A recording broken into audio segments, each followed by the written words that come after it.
Welcome to the Arlington Street Church podcast. Founded in 1729, Arlington Street continues today as a gathering place for progressive people of faith in the greater Boston area and beyond. We are located at the corner of Arlington and Boylston Streets, across from the Public Garden in Boston, Massachusetts. Please visit ascboston.org for more information about this historic Unitarian Universalist congregation. Arlington Street Church, gathered in love and service for justice and peace.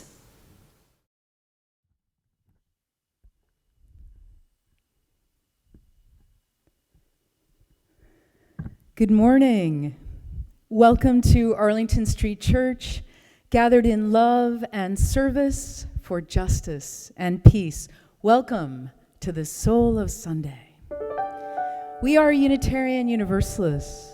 Ours is an historic faith with a progressive theology. We affirm the worth and dignity of every being and that we are all deeply interconnected. We are bound to one another, not by creed, but by covenant. And we are called to answer the call of love with open minds, open hearts, and open hands.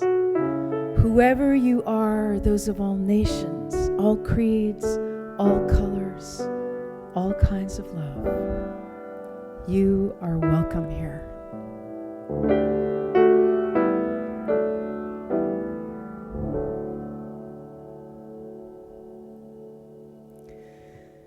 Dearly beloved, I miss you. I love you. And I'm so happy to imagine you spread out across the Commonwealth and beyond. Let's start this morning with a special shout out to my colleagues here, Mark David, Reverend Beth, Reverend Joe, and to the entire Arlington Street staff. And a huge thank you to our extraordinary tech team who has so much more than stepped up in our hour of need to make it possible for us to worship together while we're apart, doing our part to flatten the curve of COVID-19 transmission and infection. I want to say a very special welcome to All Souls Church in Braintree, who have joined their minister, Reverend Joe, here with us this morning. So it's a little lonely for us without all of you here, but I heard this great idea. I'm going to ask you to please send in a picture of yourself. We're going to print them out and tape them to the pews so we can imagine all of us here together, and I won't have to preach to an empty sanctuary. So please send your photo to office@ascboston.org. office@ascboston.org. Even if we've never met or you've never worshiped here in person, we would love to see your beautiful faces. It would do me a world of good. Thank you. Are you comfortable? I was thinking that when all is said and done, some Sunday we should just all come to church with bedhead wearing our jammies and sweats. Here's our beloved Reverend Beth with a few technical details.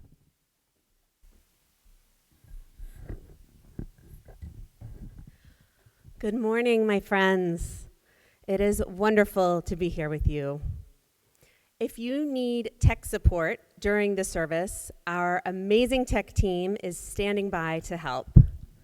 You can reach out through Arlington Street's Facebook page or by emailing outreach@ascboston.org. Thank you, Kim. If you haven't already downloaded today's order of service, it is on the homepage at ascboston.org. All of the hymn lyrics are included in the order of service so that we can follow along as Mark David leads us in singing some of our favorite hymns. If you have a candle and matches nearby, in a moment we can light the chalice together. To help us remember that despite the screens, we are at worship and not at work, you may want to make your YouTube window full screen and to find a spot to rest your hands that is not the keyboard. And now, let's continue our virtual greetings. Please say hello in the chat. If you aren't able to type in the chat, it likely means that you're not logged in on YouTube. Let's sign in, say hello, and engage that Arlington Street spirit of welcome that transcends social distance, and greet one another heart to heart.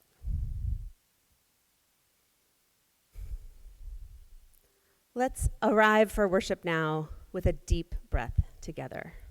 Are you ready?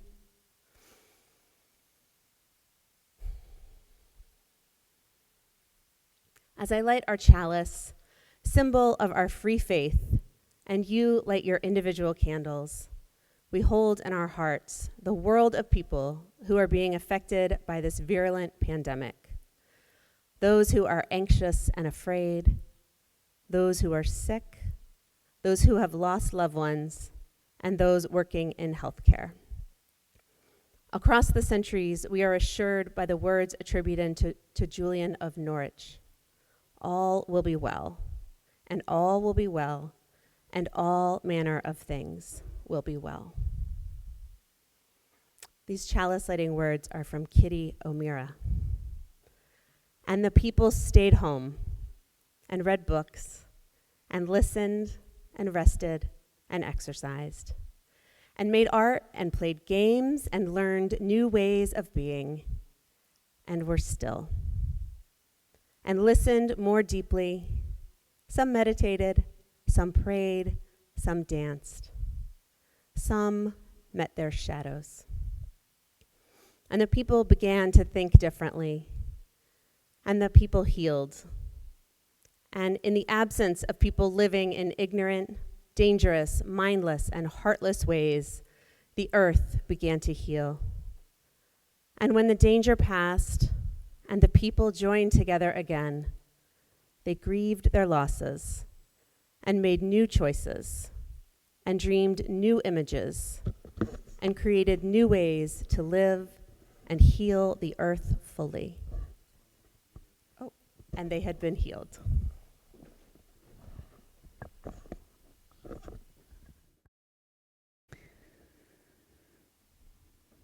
This is what I remember from our first day in Disney World when the kids were little. While we're eating breakfast, Goofy stops by our table. The girls go wild. We stand in line forever, listening to "It's a Small World After All" over and over and over.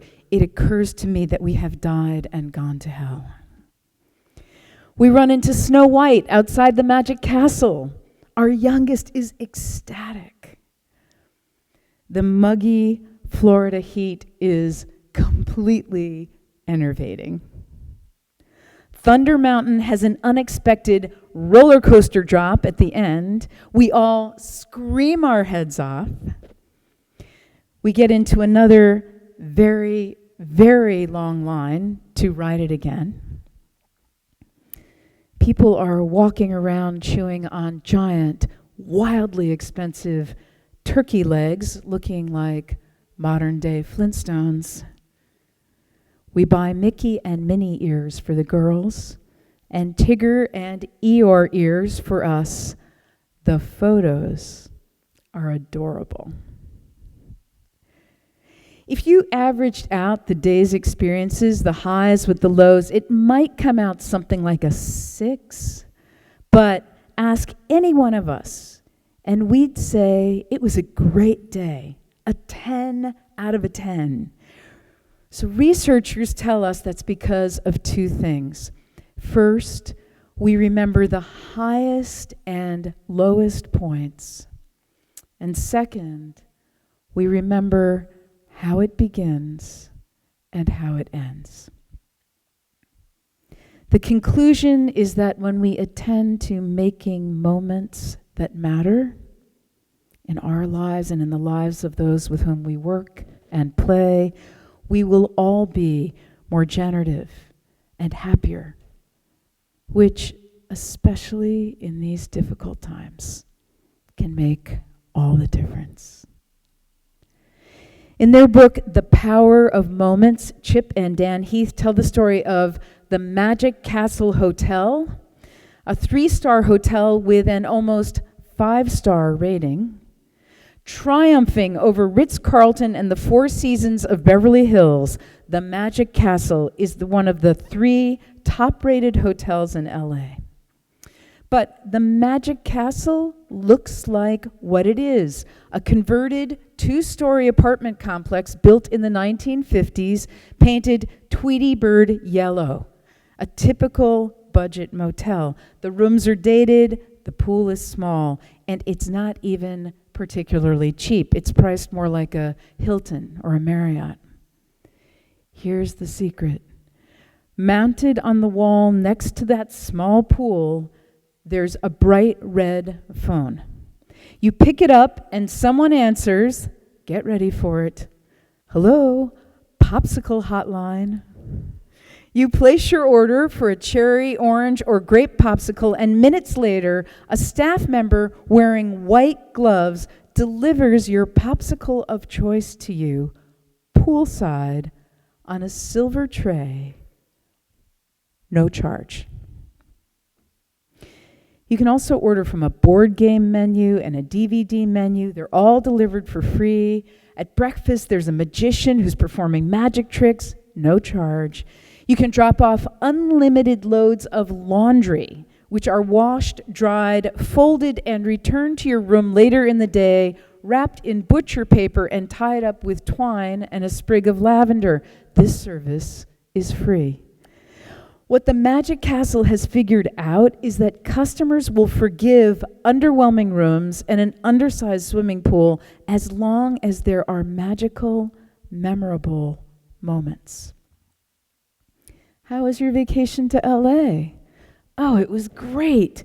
We went to Universal Studios, rode the Ferris wheel on the Santa Monica Pier, took the home tour, saw the Hollywood Walk of Fame, and we stayed at this hotel, the Magic Castle, and you won't believe this, but there's a phone by the pool. We too can make these moments, literally dream them up and create them. We could engage this moment making as spiritual practice. The spiritual practice of adding sparkle. By my lights, even a really good status quo could use some sparkle. The lobby of the Magic Castle has been described as vaguely reminiscent of an auto service shop waiting area. General Manager Darren Ross is up against a lot that's just not sparkly. So he's always upping the ante, going for jaw-dropping moments in which sensory pleasure is elevated, popsicles delivered poolside, white gloves, silver tray, and adding an element of surprise helps. Take a page from the Disney playbook, Snow White appearing out of nowhere, or the unexpected roller coaster drop on that amusement park ride.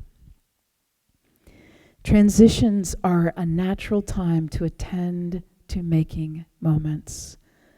I had never thought about this, but it makes so much sense. We pay a lot of attention to transitions such as weddings, but what about putting even a small amount of that creativity toward thinking about other milestones? On my first day of college, I met the people who were to become my closest friends there. After each of us set up our half of ugly rooms, picture linoleum floors and cinder block walls, we ventured out to the patio of the Student Center for the first party of the fall. There was no band, and I don't remember any music, although there may have been something playing on a crummy sound system. There was no dancing. Everyone was just milling around. I left my friends for a moment to find something to drink. The only thing being served was beer. I was underage. As I walked back empty-handed, a boy approached me and asked if I liked ice cream. I said I did. And then he asked me something really crude. I hightailed it and made my way back to my new friends, but not before he'd found two of the other women We all returned to our dorm together and shunned him for the next 4 years. I do love my school. I love my school, but it could have begun more auspiciously. What would it have taken? Start with some older students greeting cars at the drop-off place, welcoming the new students and helping them carry their stuff up to their rooms. And go from there. It's not rocket science. We're missing a fabulous opportunity when we don't pay attention to transitions, to beginnings or endings. When we're not meeting virtually, the close of every in-person gathering of the Arlington Street Meditation Center, everyone pitches in to put away the cushions and chairs. But Queen Cheryl always insists that new members not help at all. Their job is to talk with Reverend Beth or me. No matter how they feel about their evening of meditation, Queen Cheryl makes them feel special, inviting them to enjoy some one-on-one time and our undivided attention. The spiritual practice of moment spotting, adding sparkle, can be counterintuitive. In workplaces, for example, write the Heaths, we are consumed with goals. Time is meaningful only insofar as it clarifies or measures our goals. The goal is the thing. But for individual human beings, moments are the thing. Moments are what we remember and what we cherish. Certainly, we might celebrate achieving a goal, but the achievement is embedded in a moment.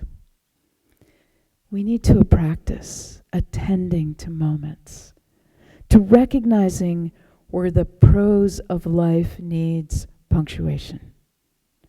Beginnings, endings, high points and low points. The Heaths contend that with proper attention, some low points can be turned around. A study of service encounters in restaurants, on airlines, and in hotels revealed that almost a quarter of the positive encounters customers cited were actually employees' exceptional responses to service failures. What could have been memorably bad was suddenly great. In the summer before our youngest kids were young and 2 years old, I arrived at the Albuquerque airport and was issued 3 boarding passes to Boston, but the seats were scattered throughout the plane. And for a moment, I imagined a flight without toddlers crawling all over me. It seemed best, though, to alert the gate agent of the ages of my traveling companions. Studying our reservation, she was able to see that the mistake was theirs and not mine. Nevertheless, she said, they couldn't accommodate us on that flight.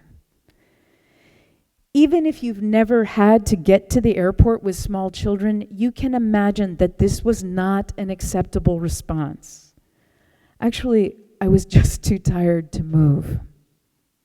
I stood there and asked her very nicely to come to a different conclusion. Another gate agent came to the rescue. "Oh, look," she said, "we have 3 seats together in first class. Would that be all right?"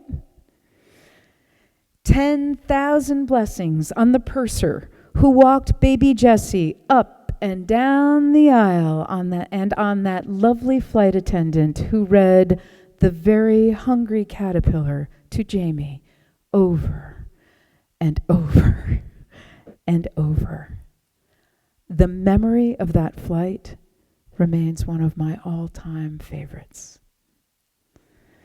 An executive from a company that builds custom houses mined his customer satisfaction data and concluded that you don't want to be perfect. To maximize customer satisfaction, you want to get 2 or 3 things wrong, have the customer bring these mistakes to your attention, and then scramble like mad to fix them. Competence and dependability meet customer expectations. To go above and beyond, to distinguish yourself with a moment, you need an element of pleasant surprise. My favorite story of flipping a low to a high just add sparkle, is from Doug Dietz. He's an industrial designer for General Electric. In the fall of 2007, after 2 years of working on a new MRI machine, he had his first chance to see one installed. He felt, he said, like a proud papa going to see his baby. In the TED Talk Doug Dietz gave in 2012, he describes seeing the machine and doing a happy dance. And then he waited for his first customer. A young couple and their little girl approached. The dad leaned down and said to her, "We've talked about this. You can be brave." As soon as the child entered the room, she froze, terrified. And in that moment, Doug Dietz saw what she was seeing. On the wall was this giant warning sign with an exclamation point. On the floor, there was yellow and black crime scene tape. The room was dim, the fluorescent lights flickered, and everything was a shade of beige. And the machine itself, he says, the machine that I designed looked like a brick with a hole in it.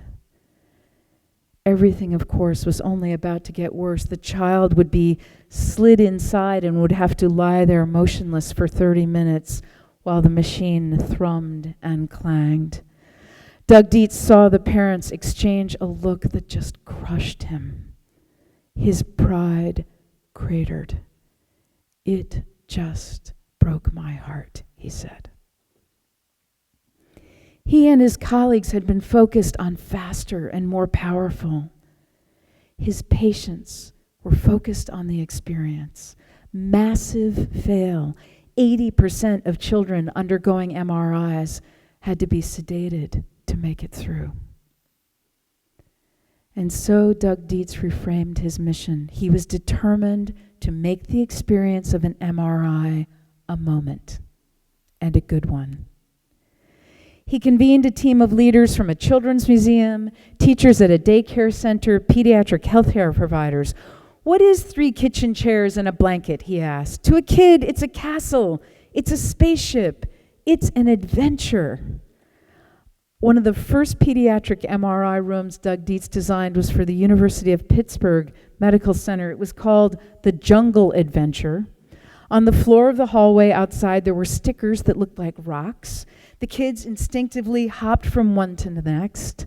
The walls of the MRI room were painted brightly colored jungle scenes. On the floor, there was a pretend pond full of fish.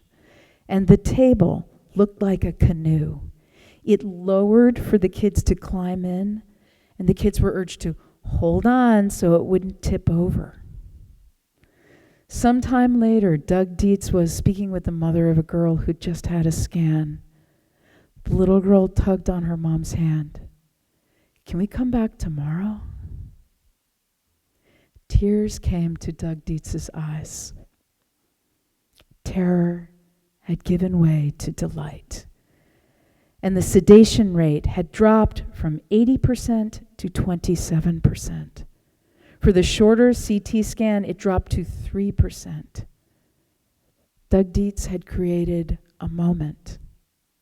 Hello, Popsicle Hotline. Now it's our turn. Years from now, we will remember how it began.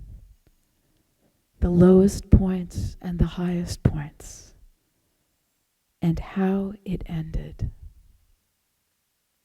It will end.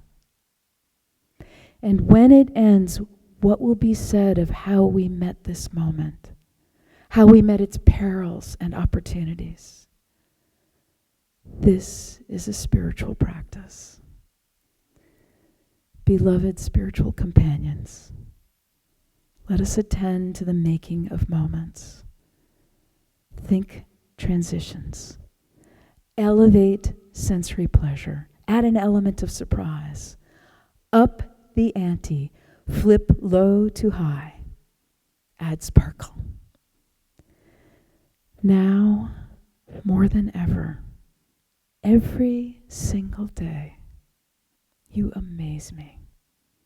You amaze me with your willingness and creativity and exuberance. We stand far apart, and we have never been so close. I love you. Amen.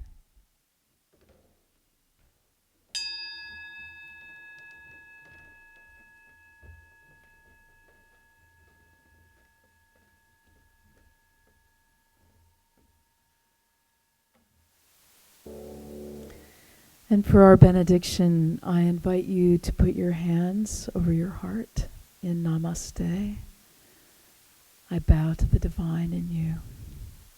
This is from Bob Frankie's Thanksgiving Eve. What can we do with our days but work and hope? Let our dreams bind our work to our play. What can we do with each moment of our lives but love till we loved it away? Let us keep this faith, beloveds, and pass it on. The service begins when the service ends. Bless your hearts. Amen.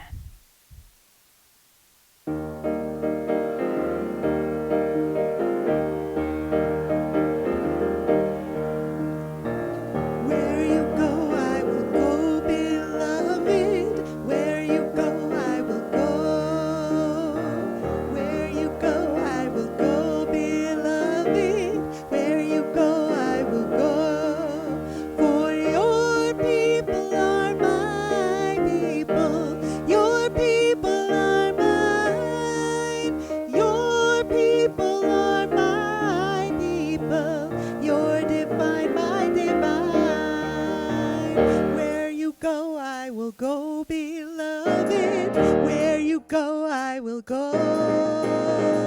Where you go, I will go, beloved. Where you go, I will go. For your people are my people. Your people are mine. Your people are my people. Please visit ascboston.org for more information about this historic Unitarian Universalist congregation. Arlington Street Church, gathered in love and service for justice and peace.